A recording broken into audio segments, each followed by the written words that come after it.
Again, we're certainly glad that you joined us today on this lesson. In this lesson, I want to look at one of the greatest examples of giving that we find in the Bible. This example is found in all three gospel accounts of Matthew, Mark, and John.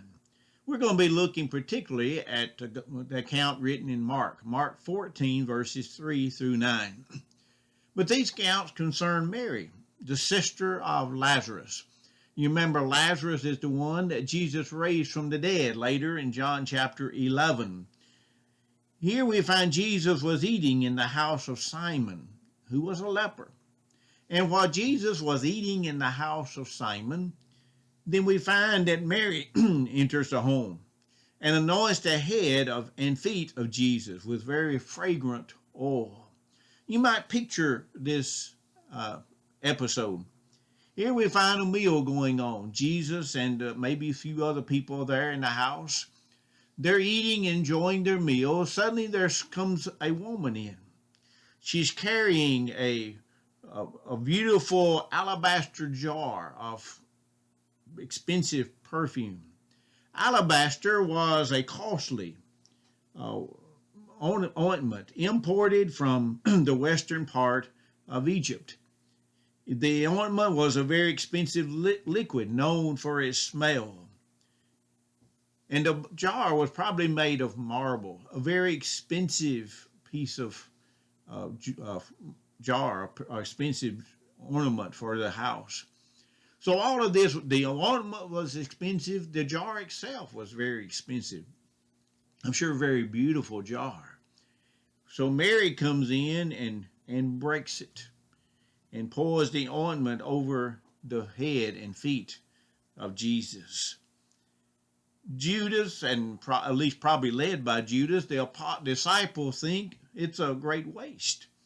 In their opinion, it should have been sold and given to the poor. At least that's what they said. But instead, Mary, in their opinion, wasted it by just pouring it over the feet of Jesus.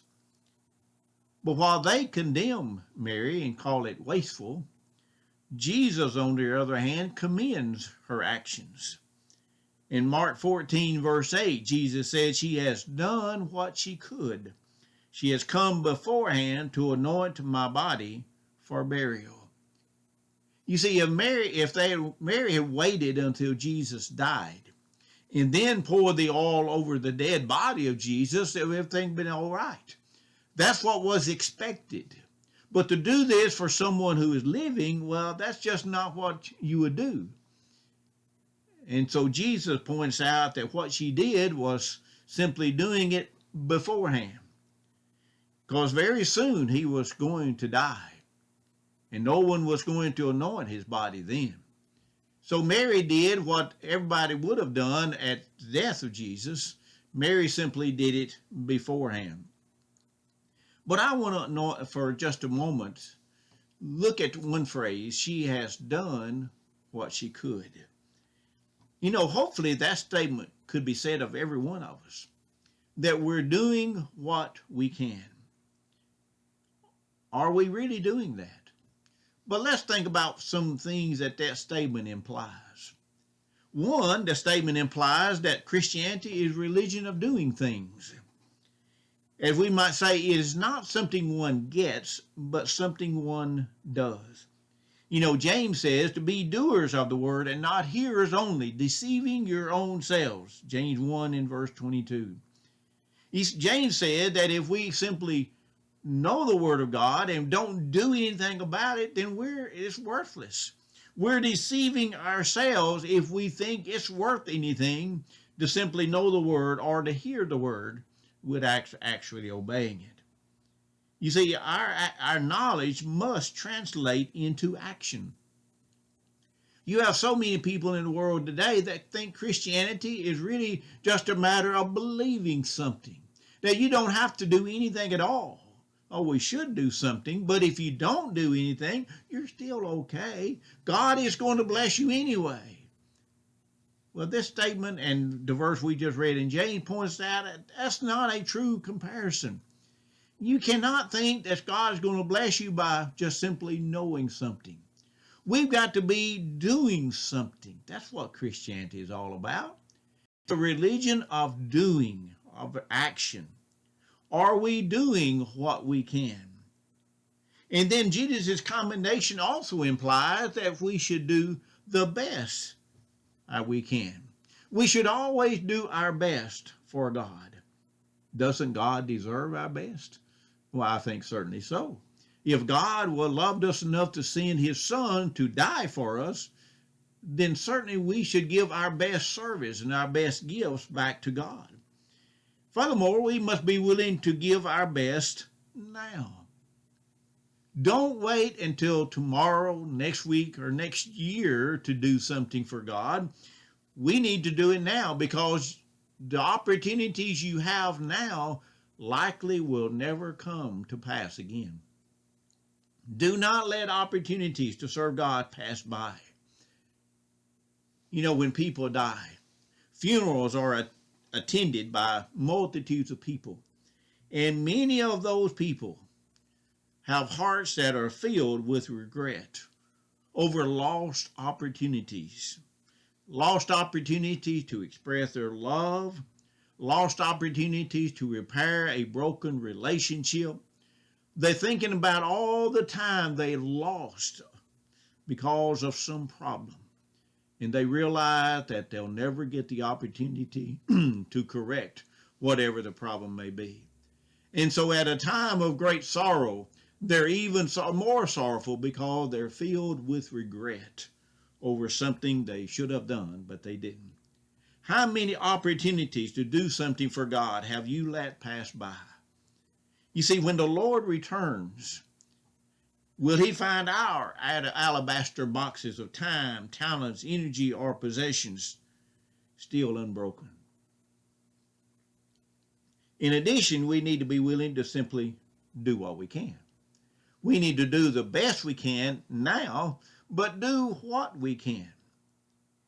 You see, we all have different abilities and different talents. Some of us can do great things in service to God. Others cannot do those great things, but there's still something you can do. See, not everyone can do something great or be a great leader over some worthy project, but that doesn't mean that there's nothing we can or should do. You know, one time Jesus told a parable of 3 men. We call it the parable of the talents. He gave 5 talents to one man, 2 talents to one man, and 1 talent to another man. The 5 and 2 talent men doubled what they had. And even though the 5 talent man accomplished more than the 2 talent man, both received exactly the same reward, because each one of them did what they could. They used what abilities they had, and they used it in the right way. And God rewarded both of them equally. You see, it's easy to justify our lack of activity sometimes by comparing ourselves to others. Because I can't speak as well as someone else, then, well, I'm not going to speak at all. Because I don't have as much money to give as someone else, well, I just won't give at all, or very, very little. Because I don't have the time to give to something as other people might have, well, I won't give any time at all. You see, it's easy for us to justify our lack of activities by simply believing and saying that, well, I can't do near as much as others, therefore what I can do is not really worth very much. You see, ultimately the question is not what we are doing. The question really is, are we doing what we can? That's what God expects. God expects each one of us to simply do what we can. This is the standard by which God is going to judge us. Are you doing what you can? Are we willing to simply do what we can? Someone had written this poem, and notice what this poem says. I am only one, but I am one. I cannot do everything, but I can do something. What I can do, I ought to do, and what I ought to do, I will do. So help me God. Notice the sentiment in that poem. No, I can't do everything, but I can do something. And whatever that something is, I'm going to do it. You know, I suppose all companies and all sports teams have their supposed stars.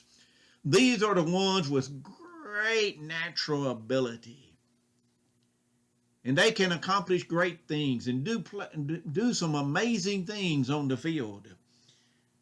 But problems sometimes develop because these people realize they're stars. And they begin to think that natural ability alone makes them special or worthy of special treatment. And that often causes problems in the teams, in the companies, because they get special treatment. And many times they're not working as hard as other people are, and yet they're still getting special treatment. The same is often true spiritually. You know, I've seen a few young people with very exceptional speaking ability. It appears as if their potential is almost unlimited. You think, man, they're going to do some great things as they get older. However, their potential is often not realized. They may not even finish the school. Or even if they do, they don't accomplish very much because of pride or other things. Because of something happens and they never accomplish what their potential really is. A few years ago, I was talking for a few moments to a director of a school of preaching. And the director of that school mentioned in our conversation about one man, and he says he is not one of our stars. Now, he was not degrading the man's natural ability. He was simply pointing out that he did not have as much ability as other people did, but yet, on the other hand, he had great qualities that sometimes the other people don't have. Qualities of reliability, willingness to work hard, a desire to simply do the best that he can in whatever he can. You see, these qualities are far more important than the natural abilities that a person might have. Because without these qualities, even people with great natural ability will accomplish very little. But on the other hand, with those qualities, even people with very limited natural abilities can accomplish some amazing things. It is great if we have abundant natural abilities, but natural abilities that are not utilized and developed are worth very little. You know, we need to realize that even at the very best, even the greatest natural abilities, they have to be developed. You grow with it. You have to work at it. All of us, whether we're blessed with great natural abilities or very limited talents, should simply try to be and to do the best we can. That is all God expects. And with God's help, any of us can accomplish some amazing things. You see, the greatest need in the church today is not eloquence, education, or wealth, but it's simply the willing spirit that motivates each person to simply do what he can. And that's what I'm encouraging each one of you to do today. Think about what you can do. Don't think about what other people can do. Don't think about what you wish you could do, but just think about what you can do.